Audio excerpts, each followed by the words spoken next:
Imana igiye kugutabara utarakogwa n'isoni. Ni benshi bategereje kubona wamwaye, abandi bategereje kubona wandagaye. Hari abantu b'inshuti zawe b'indyarya mu bana bari mu gwihisho, ariko wagira hirya bakakugambanira. Niba hari ikintu Imana igiye gukora, Imana igiye kugukuraho inshuti z'indyarya. Imana igiye kugukuraho abantu badashigikiye umuhamagaro wawe. Imana igiye kugukuraho abantu bakwihishamo ari indyarya ugendana nazo.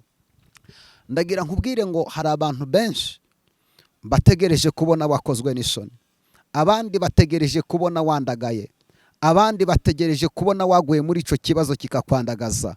Ariko ndagira nkubwire ngo Imana irirahiriye, ntabwo izemera ko izo ntambara nayo marira uyapfana. Igihe kirageze Imana ikakwibuka.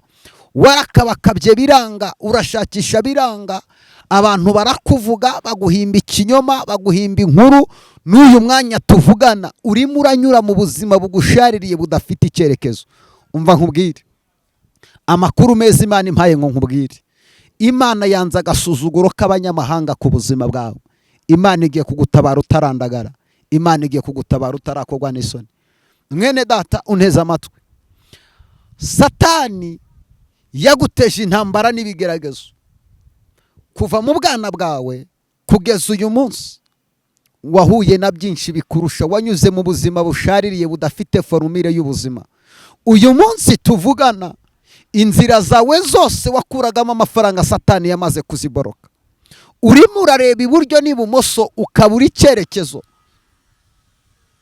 Wibaza ubuzima bwawe bw'ejo hazaza, wakwitekerezaho ukabona inzira zirafunze. Ariko reka nkubwire ngo Imana igiye kugutabara utarandagara. Imana igiye kugutabara utarakogwa n'isoni. Hari abantu benshi bari mu ruhande rwawe bategereje kubona ko izo ntambara zigiye kugusebya. Abandi bategereje guserebura insinzi y'ibigeragezo uri muranyuramo.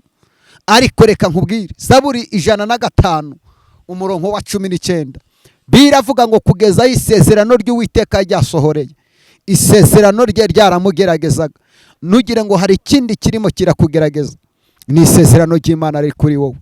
Mwene data, iyo Imana igiye kugutabara, abanzi barahaguruka, abanyeshari baba benshi, uhura n'urugamba, mu kazi bakakwirukana, ukagira ibitero byinshi, zira zawe zose ukabona zirafunze.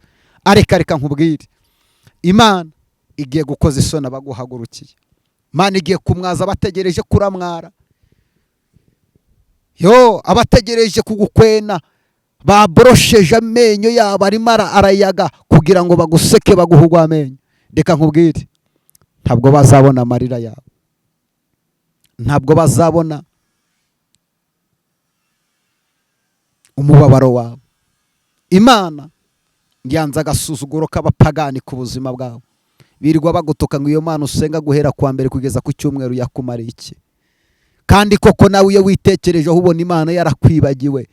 Warasenze, wahuye n'abahanuzi batandukanye, inzira zose zaranze. Reka nkubwire, ayo marozi bakuroze ahora mu mavi yawe, ibyo bintu bihora mu bitugu byawe, dore baguteje inyatsi, ibintu byose ukoze ntumenya aho binyuze.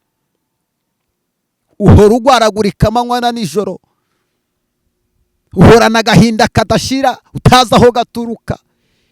Iyo ugize ngugiye kugera ku nsinzi y'ibyishimo, nibwo umubabaro uhaguruka ugafearinga inzira zawe zose zikanga. Ariko reka nkubwire ngo Imana irahagurutse. Mu makosa atatu Imana itakora, Imana ntizagutabarira ku musozi wasebeyeho. Imana izagutabarira kuri uwo musozi wasebeyeho, izagutabarira kuri uwo musozi wandagariyeho. Nshuti yanjye, uretse kuva muri iyo karitsiye, Imana ibanze gutabara. Bazamenye ko Imana igitabara, bazamenye ko Imana ijya yanga agasuzuguro. Uretse kuva muri iyo karitsiye, Imana ibanze kugirire neza. Uretse kuva muri iyo karitsiye, Imana ihaguhera abana. Ndashimira Imana ko igiye kugutabara, igikusanya abantu bose, babandi bakuvuza bakumanitseho amatangazo bavuze ngo arapfuye arasebye, abo ni nabo Imana ikoresha bakamanura amatangazo bakumanitseho. Niba ari umuntu uvunika kenshi n'umwanzi wawe, araje avunike kabiri, ararapanga uburyo azaguhitana, akajya Tanzania kuzana amarozi, akarara adasinziriye apanga uburyo azagusebya, agatanga n'ibiguzi ngupfe. amafaranga y'agapfa ubusa, ibirozi bye bigapfa ubusa, twasenga Imana igafata imigambi y'incakura. Biravuga ngo yubika imigambi y'incakura kugira ngo idasohoza imigambi yazo. Ndashimira Imana, buri bantu bose bateranye Imana itabirimo ntibagutera ubwoba. Umuntu wese uri mu mugambi w'Imana agira abanzi benshi, ariko Imana ikamugwanirira akatsinda. Mwene data, reka nkubwire, niba ari umuntu uvunika kenshi, ni umuntu upanga kukwica, ni umuntu upanga guseba, kuba waseba, ariko imigambi ye ntabwo izahama kandi ntabwo izasohora. Imana igiye kugutabara utarandagara, Imana igiye kugutabara utarakogwa n'isoni. Nyemerera ngutumire tariki 6 z'ukwezi kwa 10, azaba ari ku cyumweru kuva saa 3 za mu gitondo kugeza saa 10. Mfite igiterane cy'amasengesho kizabera hano Kabeza ya Remera, aho imodoka zihagarara. Uvuye Nyabugogo ni biceri 300, uvuye Remera ni biceri 300, akamoto na amafaranga, uvuye i Remera na amafaranga 500. Vayo ku cyumweru dusengana Imana, vayo duhamagara Imana. Imana ihindura amateka y'ubuzima bwawe. Warasenze birananirana, ngwino duhamagara Imana. Warasenze biranga, vayo duhamagara Imana. Ndabizi ko uwo munsi Imana izakora ibintu bikomeye. Wabaswe n'icyaha, wabaswe n'umwuka wo kwikinisha, wanze kukuvaho, vayo dusenga Imana ikubohore. Wabaswe n'inzoga, ngwino ngusengera Imana igukure muri karande. Ubwo rugo rwawe ntabwo ari we wasinyiye ku rugo rwawe rusenyuka. Uzi gupfuka musenga, ugasengera umugabo kugira ngo Imana imuha akazi, yamara kubona umushahara inda itarasenze ikagutanga kurya umushahara. Gira agasuzuguro k'abadayimoni urambirwe. Ngwino dusenge ku cyumweru tariki 6 saa 3 za mu gitondo, ngwino ngusengera Imana. Imana ihindura amateka y'ubuzima bwawe. Igikomere umaranye igihe kinini, abantu benshi birirwa baguhugwa amenyo. Warafuzwe bihagije ku musozi wabaye igitaramo, intambara zabaye nyinshi. Bamwe bavuga ngo iyo Mana yakumariye iki, bandi barimo baravuga ngo reka tukarebe, bandi bategereje kubona guseba kwawe. Nkuzana ijambo rikubwira ngo umubabara abantu wawe babyinyeho igihe kinini, igihe bakubabarije kirahagije. Reka Imana igutabare, aho kugira ngo ubane n'indyarya.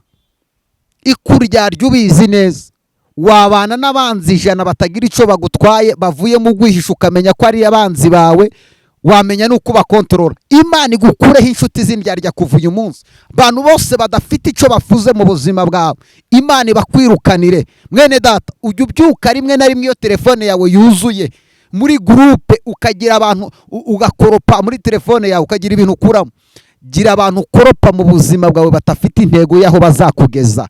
Umuntu wese udafite aho azakugeza, umuntu wese udashigikiye umuhamagaro w'Imana ukurimo, umuntu wese utagufasha amaboko, umuntu wese utakuvuga neza, ukuvuga neza muri kumwe, yagera hirya akakuvuga nabi, akaguharabika, akagusebya, akakwita amazina y'utari, akakuvuga ibinyoma. Imana imutumure mu buzima bwawe. Imana ikuzanira umuntu ukuvuga neza, Imana ikuzanira umuntu ugufata amaboko, Imana ikuzanira umuntu ukubwira umushinga muzima, Imana ikuzanira umuntu ukubwira ngo dusenge, wategwa mu gasenga pana babandi musengana, wagera hirya akavuga ngo reka kumve nako kamwara. Mwene data, uyu muntu ahagaze mu kigeragezo, umuntu wese amuvuga uko ashaka, umuntu wese aramuharabika, umuntu wese aragusebya. Iyo uhagaze mu kigeragezo nta jambo ugira, nta gaciro ugira. Uyu munsi Imana igusohore muri icyo kigeragezo utarandagara.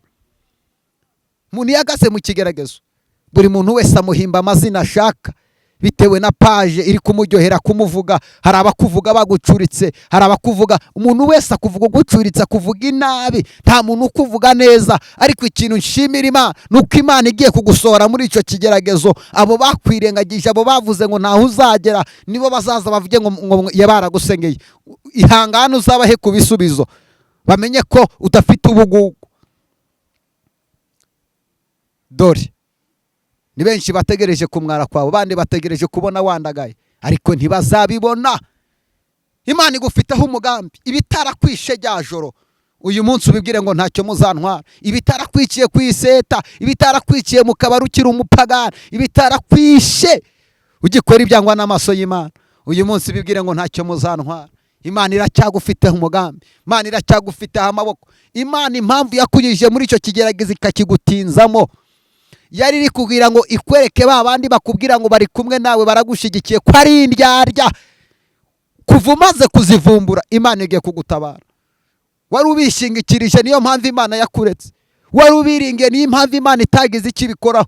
Kuva uyu munsi umaze kumenya agaciro k'Imana kuri wowe, Imana igiye kugutabara utarakogwa n'isoni. Imana ihagurukiye kugutabara.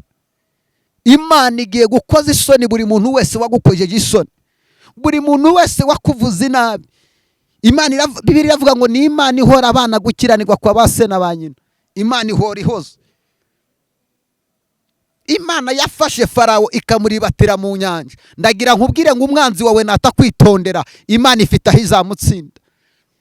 Imana yafashe Hamani wagambaniraga Morodekayi akajya ku giti. Nta muntu ugambanira umuntu uzira ubusa ngo Imana imucecekane. Mwene data, umuntu wese wakuvuze nabi akakugambanira, nta muntu ugambanira umuntu uzira ubusa ngo agire amahoro. Hamani yagambaniriye Morodekayi, abari umanikwa ku giti. Farawo yirukanse ku bwoko bw'Imana bwavuganye nayo, Imana imuribata mu nyanja. Imana ihagurukiye ibyaguhagurukiye, ije guca intege ibyaguciye intege, ije gusuzugura ibyagusuzuguye, ije gukubita ibikwishize hejuru. Imana ije kwandagaza ibyakwandagaje. Imana irambiwe agasuzuguro k'abapagani kuri wowe, abirirwa bagutuka, abirirwa bakuvogera ngo iyo Mana yakumariye iki. Imana irahagurutse, igiye kuza kucecekesha amagambo y'abantu.